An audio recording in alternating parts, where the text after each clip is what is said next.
what I personally do, this is why I don't always do sword before body, because sword before body makes this real hard. So if I go here and say you're in low guard, and I extend my arm fully, now to disengage, I already spent my arm, okay? Right. So I have to try and use my wrist or use my feet. Mm-hmm. If on my initial attack, I use my feet and I just present my arm a little bit like this, I still have the tempo of my arm to move, and I still have the tempo of my wrist to read. Okay. So now, if I use the tempo of my feet for my initial attack, but of course I'm still covering the line, right? That's the key. Okay, I'm still covering the line. Boom, I go here, you move your arm, okay? Now I move my arm, which causes you to move your sword over. Now I still have the tempo of my wrist left, and I also fully didn't spin my arm. Okay, that's why it was working, because it standing on this side, it just seemed to be one smooth, continuous attack. Correct, and you do want it in one smooth motion. So like the smooth motion would be like this. I go here and present, you move your arm. I go to extend my arm a little bit, then it's just wrist, and I finish with my feet as well. Okay. It's why it's so important for us to be able to separate the segment of the arm, the legs, and the body, and everything. Especially because, like, I could get those same type of circumstances by saving the tempo of my body, like I was talking about earlier. So, for example, say,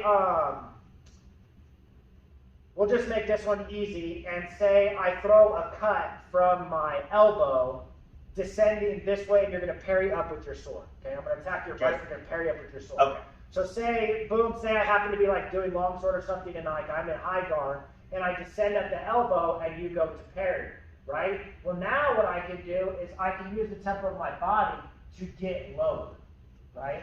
And then if I've gone here, and you go to parry out, and then now you go to parry down because the tempo of my body, and I still have the tempo of my wrist left, I can still get over on the tempo of the wrist. Okay. So there's like a ton of different crazy ways you can mix it up, whether you spend the tempo of your body first, the tempo of your hand first, the tempo of your feet first.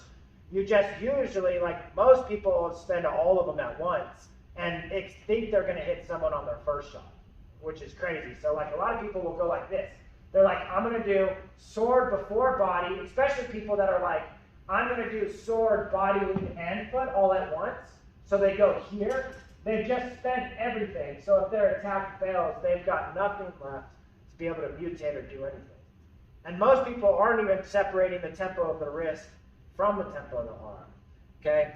And to get really complex, you technically have a segment, so we have tempos and we have segments, right? Mm-hmm. A tempo is one time of a movement, okay? A segment are separate limbs, or what I call separate propulsion points. So I can extend my arm and use one tempo. I can extend my arm and my leg, and I use two segments in one tempo, right? Now, so a segment, a way to break it down easily is the legs are one segment, the body's one segment, each arm's a segment.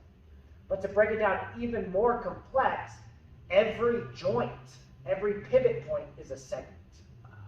So what I mean by this is if I use my shoulder to cut, I still have the segment of my elbow to change it and the segment of my wrist, okay? Then I have the segment of my ankle, and I have the segment of my knee, and I can still fully extend.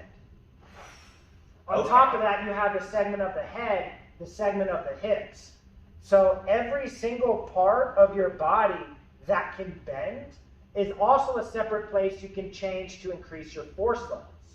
Most people, when they lunge, they think about the leg as a whole when they push, but realistically, you can get explosion from your toes first, because I can just hit you just by moving my toes alone, or by using my toes and my ankle, or by extending toes, ankle, knee, and hip turn, and then your other leg. So all of these separate joints are different places that you can use to move in time or out of time, and to train to get faster and stronger.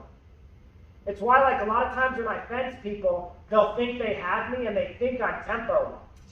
But I'm very consciously aware of all my different segments. So say, for example, I extended my arm and my leg and you parried, and I crossed here and you feinted and you go over here, and you think that I spent all my tempos, but I still have the tempo of my hip left. So I'll just mutate into a cut. I already spent all this, but I can just mutate here. And so people, a lot of times, they'll be like, you were there and I thought I had the hit, but how did I get hit? And it's because we're being consciously aware of every single segment on our body that we can move, which is why the classes we do, we will slowly be teaching you every single segment. And we start at the feet because this is the segment that keeps you safe, right? The segment of the hand right now is what we're going over to gain you control. Okay. And then we'll cover a segment of the body later. Okay, so I hope that answers your question. It absolutely does. I don't think I'm doing my hand correctly. Like my wrist is too stiff when I lunge, if that makes Let sense. me see how you're holding your sword. So hold your sword. So I think part of it is how you're holding your sword. So one of the good ways to hold the sword, a lot of people will like grip it like this. Mhm. What I do is I bring this grip part Oh, on that's the right, bottom yes. of my hand, so I don't even have to close my hand. It leverages to be in my hand, and then I can just be really loose with it. So this part's like Oh, chilling okay. on my palm, and then it's loose, and I don't like, I can have my hand open and not even have my thumb on it, and it will stay. Okay, that might be what it is. So then if it's this way, well, that's, I'll just have to get used to the grip that way. Oh yeah, that's, yeah, I think that's, That might help. I think that might be what it is. And so we're kind of here, and then I just close it, and then I kind of rest my thumb on top. Because then if I want, I can use my thumb as well, or squeeze my hand. What this also does is having my hand loose, is when I squeeze it, it causes an action, which like how we were covering before, like the fingers is its own tempo as well. Because Oh, right. see how like, I could thrust my arm to you, okay, then I could use my wrist, and then I can squeeze my hand. Oh, damn. Okay. Yep, and that one works really good on like a cut. So I'm going here, and then I use my wrist, and say you go to parry, then I squeeze my hand, and I get there even quicker. Okay. So Instead of, that position drill that we do, one reason it's so good is it actually is teaching you the different segments too.